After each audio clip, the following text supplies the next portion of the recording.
Hey guys, and welcome back to my channel. So it is Sunday, so happy Soul Sunday. It's turning into my favorite video to film.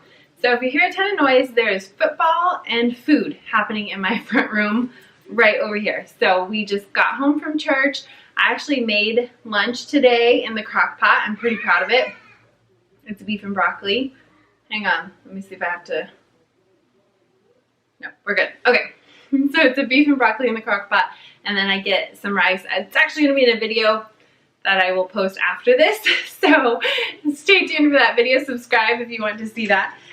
So today for Sunday, Soul Sunday, we are going to keep talking about love changes things. Today was a really fun day. We had our family service, the kids sang a song, and then our children's directors actually preached the sermon, which was so cool because they had an option to choose whatever they wanted to. They could have done whatever they wanted to. It was their service. We were not going to make them continue on in our series because it was like a special Sunday. So anyways, they decided to continue on in our series because it really spoke to their hearts too, which was kind of special. So they shared on love changes your perspective. And it was really, really good. Their names are Robert and Amanda. And so they talked about how love can change how you see yourself. And they use the verse Judges 6:11 through 16. So again, go look at that, study that this week in your own devotionals. Judges 6:11 through 16. And it's just this point of like, well, I think this is the story about, why can't I think about Gideon? Gideon thought he was the least of these. He thought, I'm from the lowest tribe. I'm the smallest man. How could you use me, God? And God used him in a mighty, mighty way for Israel. And it's just so funny because I think this is the one that most of us struggle with the most, is how we see ourselves. And I've said this to people and I've had it said to me, like, if you could only see yourself through my eyes, you would think so differently about yourself. But I think we tend to cling on to the worst parts of ourselves and we just don't even pay attention to our strengths. Gideon ended up being this amazing leader, and he was, pouting in the corner because he thought it was too small and the least of these. Who does God use, you guys? He uses the least of these. Don't be so hard on yourself that you disqualify yourself, because God hasn't disqualified you. He's absolutely qualified you. And even if you are the least of these, he will equip you.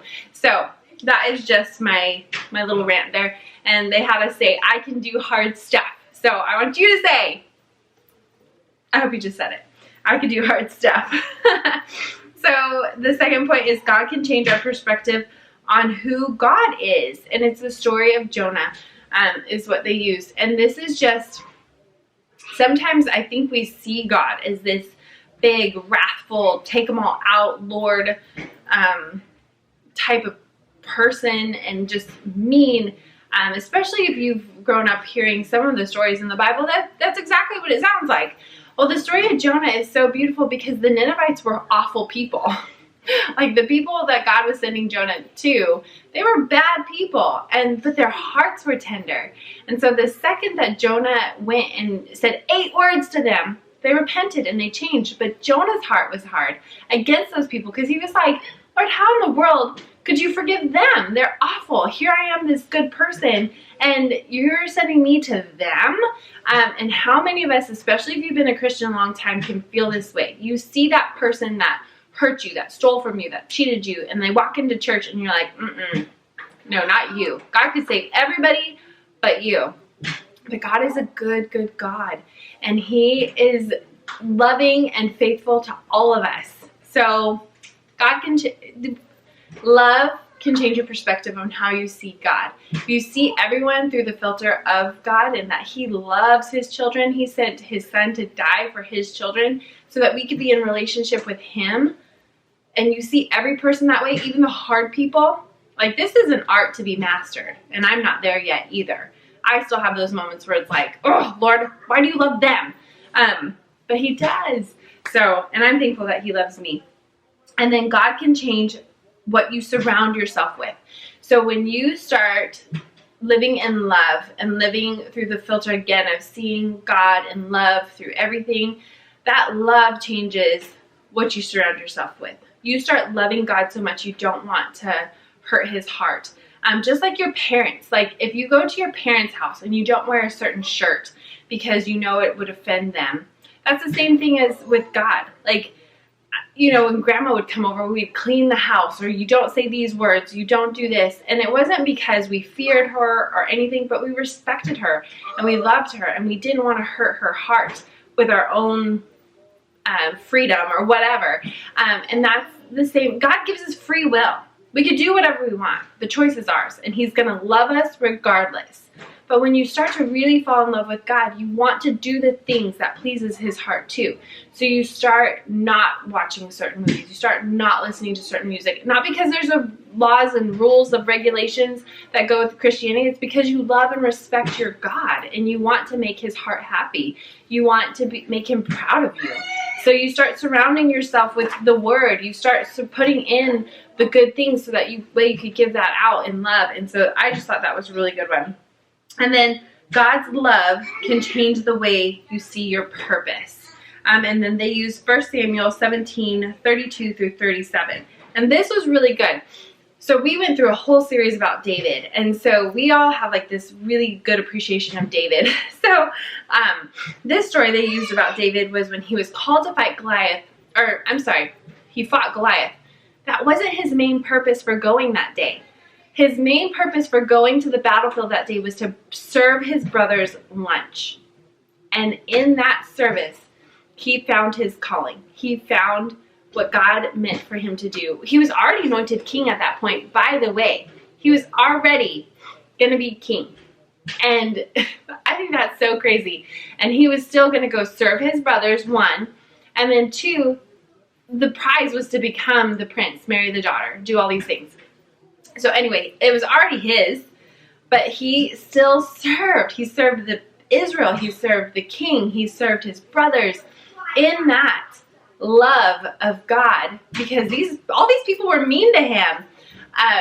And for that love of God, he served all these people well. And I just encourage you to do the same thing. Like, don't worry about what so-and-so thinks or says or is asking of you. I just heard a really good sermon about a pastor who served in the dark. Like, he went to his pastor and asked, what is the thing that like bugs you the most?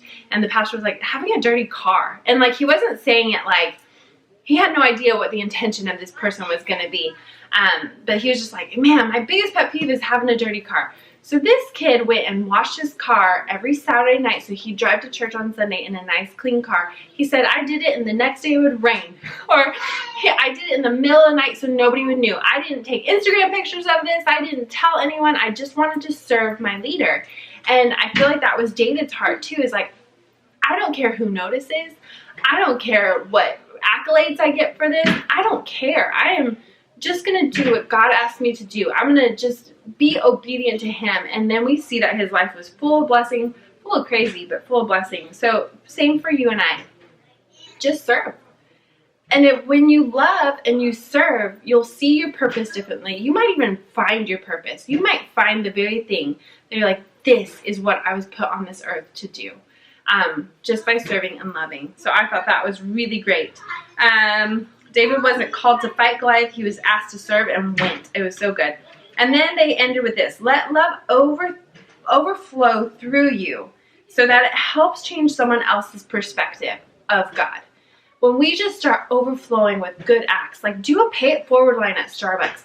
Do kind gesture, compliment somebody. When you see them in the store and they just kind of look like heavy, like compliment them. Like, man, your outfit today is so cute, or whatever. Just be that person who just generates and radiates the love that has been so freely given to you through Christ.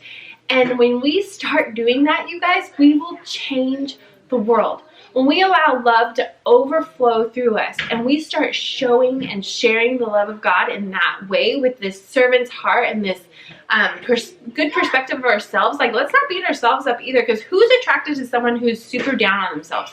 Nobody. Confidence is so attractive, and we don't have to be confident in ourselves. We can be confident in the Lord. But when we start acting in this way, I truly think there's no other way than the world to notice. And when they notice and we point them to Jesus, we're going to change the world, you guys. So what do you take from this? What is the one thing? Do you need to focus more on loving yourself, loving, changing your perspective of God, that God is love? What are you surrounding yourself with that might be polluting all this and your purpose? Have you found it? Do you know it? Do you need to act in it more? Do you need to serve more? So comment below anything that you would like to share or think about this. And I would just encourage you to get in your word this week.